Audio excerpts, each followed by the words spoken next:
کا election commission نے P T I کے منحرف ارکان کو ڈی سیٹ کر دیا۔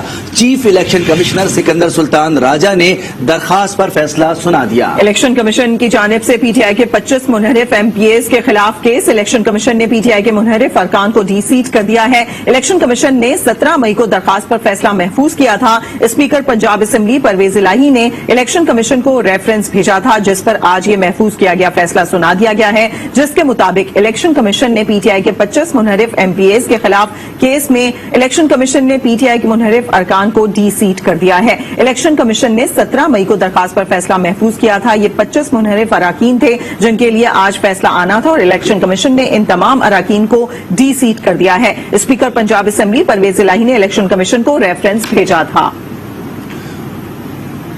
اس وقت آپ کو لیے چلتے ہیں پی ٹی آئی رہنما اسد عمر اس وقت الیکشن کمیشن کے باہر میڈیا سے بات چیت کر رہے ہیں۔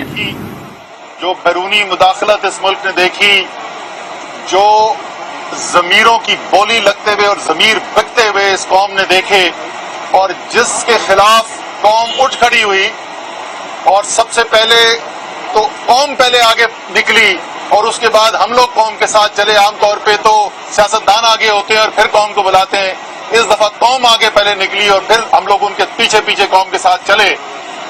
آج ایک دوسرا باب جو ہے اس گھناؤنی سیاست کا، کیونکہ یہ پہلی دفعہ نہیں ہو رہا پاکستان میں، یہاں پر سیاسی پارٹیاں حکمرانی کرتی رہی ہیں جنہوں نے سیاست کو کاروبار کے طور پر استعمال کیا ہے۔ پیسہ لگاتے ہیں، حکومتوں میں آتے ہیں اور زیادہ پیسہ بناتے ہیں، ممبر خریدے جاتے ہیں، سینٹ کی سیٹیں خریدی جاتی ہیں، حکومتیں بدلنے کے لیے بولی لگا کر ضمیر خریدے جاتے ہیں، اور 2 فیصلے ہمارے پاس جو آئے ہیں، اور یہ میں ظاہر ہے یہ ضرور قوم کو یاد دلانا چاہوں گا کہ ہمیشہ اس قسم کی سیاست کے خلاف اولین جہاد جو کیا ہے وہ عمران خان نے کیا ہے، وہ تحریک انصاف نے کیا ہے۔ یہ دونوں کیسز بھی تحریک انصاف کے کیسز تھے۔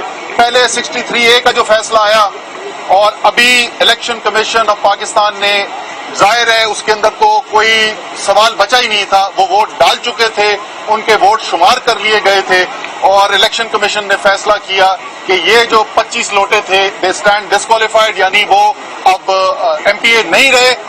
اور اس کے ساتھ ساتھ میں اظہار ہمدردی بھی کرنا چاہتا ہوں ان تمام سیاستدانوں کے اوپر جنہوں نے کروڑوں کی سرمایہ کاری کی ان لوٹوں کو خریدنے کے لیے، اور وہ لوٹے اب سوائے واش روم کے کسی کام کے باقی نہیں رہے۔ ہماری امید یہ ہے کہ جس طریقے سے یہ ایک حصہ اس سازش کا واپس رول بیک ہوا ہے، اسی طریقے سے ہم باقی جو اس سازش کے نتیجے میں جو تبدیلی آئی ہے اس کو بھی ختم ہوتا دیکھنا چاہتے ہیں۔ اس آج کے فیصلے کے بعد کوئی جواز باقی نہیں رہتا کہ پنجاب کی اس وقت اسمبلی چل کیوں رہی ہے۔ 197 ووٹ تھے حمزہ شہباز کے، اور اس میں سے 25 ووٹ پہلے ہی سپریم کورٹ کے فیصلے کے مطابق کاؤنٹ ہی نہیں، گنتی نہیں ہونی ان کی، تو 172 پہ تو پہلے ہی آ چکے تھے، اب تو مستقل طور پہ یہ 25 فارغ ہو چکے ہیں۔ میں نے کچھ عرصہ تھوڑی دیر پہلے ٹویٹ بھی کیا تھا، اس ملک کے سب سے بڑے صوبے کے اندر اس وقت کسی کو نہیں سمجھ میں آ رہی کہ وزیر اعلیٰ کون ہے۔ پنجاب ملک کے سب سے بڑے صوبے کے اندر کسی کو یہ نہیں پتا چل رہا گورنر کون ہے۔ وفاق کے اندر یہ کسی کو سمجھ میں نہیں آ رہی کہ فیصلے کرنے کا اختیار کس بات ہے۔ مزہ کا خیز باتیں، وہ لوگ جو کہتے تھے ووٹ کو عزت دو، وہ جو کہتے تھے کہ فوج کا سیاست میں کوئی مداخلت نہیں ہونی چاہیے، وہ کہتے ہیں اس وقت بھیک کیا مانگی جا رہی ہے۔ وزیر اعظم کی کرسی پہ جس کو بٹھایا ہوا ہے اس کو وزیر اعظم بولتے ہوئے بھی ٹھیک نہیں رکھتا۔ جو اس کرسی پہ بیٹھا ہوا ہے وہ کہتا ہے قومی سلامتی کمیٹی کا اجلاس کراؤ، اور قومی سلامتی کمیٹی کے اجلاس کے اندر فیصلہ کرو کہ پیٹرول کی قیمت کیا ہوگی۔ یہ 22 کروڑ کا ملک ہے، یہ دنیا کے سب سے بڑے ملکوں میں سے ایک ہے، یہ ایٹمی قوت ہے، یہ دنیا کی سب سے بڑی عسکری طاقتوں میں سے ایک ہے۔ اس ملک کے ساتھ یہ بھونڈا مذاق جو چل رہا ہے، اب ایک دن بھی اس کا کوئی جواز باقی نہیں رہ گیا ہے۔ اس مذاق کو ختم کرنا چاہیے، اور یہ جو عجیب و غریب قسم کے مشورے دیے جاتے ہیں، اچھا یہ کر دیں تو الیکشن ہو جائے گا، وہ کر دیں تو الیکشن ہو جائے گا، یہ اب مشورے کا ٹائم ختم ہے۔ اعلان کریں، نئے الیکشن کی طرف قوم کو لے کے جائیں۔ جو معیشت کا بیڑا غرق کیا ہے دھمکیاں دی جاتی تھی, ڈرایا جاتا تھا لوگوں کو یہ کہ اگر یہ ہو گیا تو ڈالر 200 کا ہوگا, وہ 2 سے 1 کا ہو گیا ڈالر. معیشت بیٹھ گئی ہے, معاشرے کے اندر اس وقت غیر یقینی حالت ہے, سیاست میں عدم استحکام ہے. تو ایک دفعہ پھر قوم کو مبارکباد کہ یہ فیصلہ آیا جو بالکل واضح ایک حقیقت تھی, اس کو ریکگنائز کیا گیا. اور یہ 2 جو ہمارے بڑے فیصلے آئے ہیں, کامیابیاں ہوئی ہیں. اس میں تحریک انصاف کی جو ہماری لائرز کی ٹیم ہے, میں ان کو بھی مبارکباد دینا چاہتا ہوں.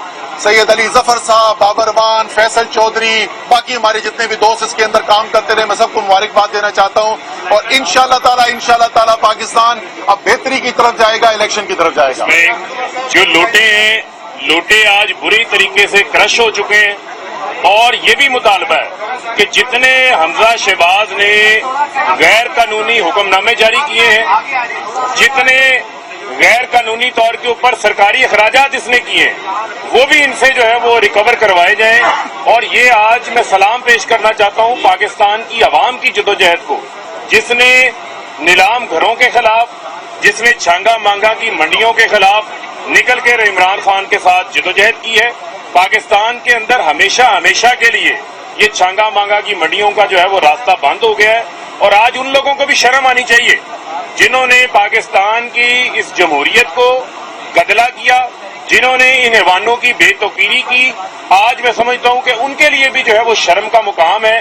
اور پنجاب میں تو حکومت فارغ ہو ہی گئی ہے, اب وفاق کی حکومت بھی فارغ ہے. وفاق میں بھی کرائم منسٹر بیٹھا ہوا ہے, لہذا دیر نہ کریں, ملک کا نقصان نہ کریں, فوری انتخابات کی طرف جائیں. آپ تو اب آپ کے گھر کے اندر سے آوازیں آنے لگ گئی ہیں انتخابات کے حوالے سے, تو ڈرو نہ, میدان میں آؤ. ضمیر فروشوں کا ووٹ اب نہیں کاسٹ ہوگا, اب 22 کروڑ عوام کا ووٹ کاسٹ ہوگا, اور وہ وزیر اعظم عمران خان کو کاسٹ ہوگا.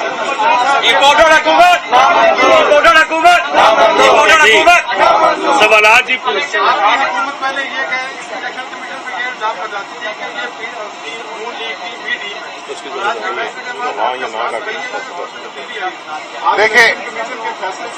دیکھیں الیکشن کمیشن کے اوپر ہم پہلے بول چکے ہیں, ہمیں اعتماد نہیں ہے.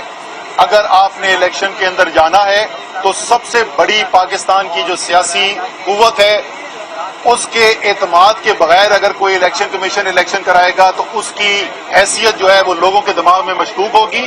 آج جو انہوں نے فیصلہ دیا ہے وہ بالکل درست فیصلہ ہے, لیکن میرے بھائی مجھے یہ بتاؤ, جب ووٹ ڈالے جا چکے, ان کی گنتی ہو چکی, تو وہ یا تو یہی کہہ سکتے تھے نا کہ یہ ووٹ انہوں نے ڈالے ہی نہیں. اگر ووٹ ڈالے ہی نہیں تو پھر بھی حمزہ شہباز جو ہے چیف منسٹر نہیں ہے. یہ بتائیں کہ آپ نے ایک یہ فرمان آپ نے انتخابات کے حوالے سے یقیناً الیکشن کمیشن کے حوالے سے تحفظات کا ہر موقع پر اظہار کیا. میرا آپ سے بنیادی سوال یہ ہے کہ الیکشن کمیشن کو ہٹانے کا آئین میں ایک طریقہ کار درج ہے. آپ کی پارلیمنٹ میں واپسی تک وہ طریقہ کار پر عمل درآمد نہیں ہو سکتا. اس کا طریقہ کار کیا ہوگا کہ نیا الیکشن کمیشن کا کیسے تقرر ہوگا؟ جس دن نئے الیکشن کی تاریخ کا اعلان کر دیا جائے گا, ہم آپ کو تمام طریقہ کار بتا دیں گے کہ کیسے ہونا ہے. جی سر. 2 سوالات ہیں. آپ جو بنیادی تنقید ہے کہ ان کو سپریم کورٹ میں اپیل کرنے کا حق حاصل ہے. پہلا سوال یہ ہے کہ جب تک سپریم کورٹ سے حقیقی فیصلہ نہیں آ جاتا, کیا اس وقت سی ایم پنجاب شہباز کا کنٹینیو کر سکتے ہیں؟ دوسرا سوال یہ ہے کہ کانسٹیٹیوشن میں لفظ ڈی سیٹ ہے, تو یہ ڈی سیٹ جب تک پارلیمنٹ میں لا نہیں بناتا تو اس کی ٹرم 5 سال کی ہوگی. نہیں, اس میں پہلے میں باری باری آپ کے دونوں سوال بڑے ریلیونٹ ہیں. جی ہاں, ان کو اپیل کا حق ہے, لیکن آرٹیکل 63A کے تحت ان کو ڈی سیٹ کرنا جو الیکشن کمیشن نے ہے وہ فورتھ وتھ کرنا ہے. آج 30واں دن ہے, آج ان کا فیصلہ آ گیا ہے. اس کے بعد میرے خیال میں ابھی کچھ ہی 1 آدھے گھنٹے میں ان کی ڈی سیٹنگ کی نوٹیفکیشن آ جائے گی. اور سپریم کورٹ جب تک 90 ڈیز تک, کیونکہ جو ڈیکلریشن پارٹی ہیڈ نے دی ہے آج وہ کنفرم ہو گئی ہے الیکشن کمیشن کی طرف سے, لہٰذا 2 جو پلیٹ فارم ہیں انہوں نے ان کے خلاف فیصلہ دے دیا ہے. لہٰذا یہ جو 25 لوگ ہیں یہ اب ایم پی اے نہیں رہے, یہ پروونشل اسمبلی کے ممبر نہیں ہیں. اور حمزہ شہباز شریف کی جو اکثریت تھی, کیونکہ وہ ان کی بنیاد پہ تھی, لہٰذا وہ اقلیت میں اب آ گئے ہیں, اور آئین اقلیتی پارٹی کو حکومت کرنے کا حق نہیں دیتا. لہٰذا وہ آئینی طور پہ, قانونی طور پہ وزیر اعلیٰ نہیں رہے.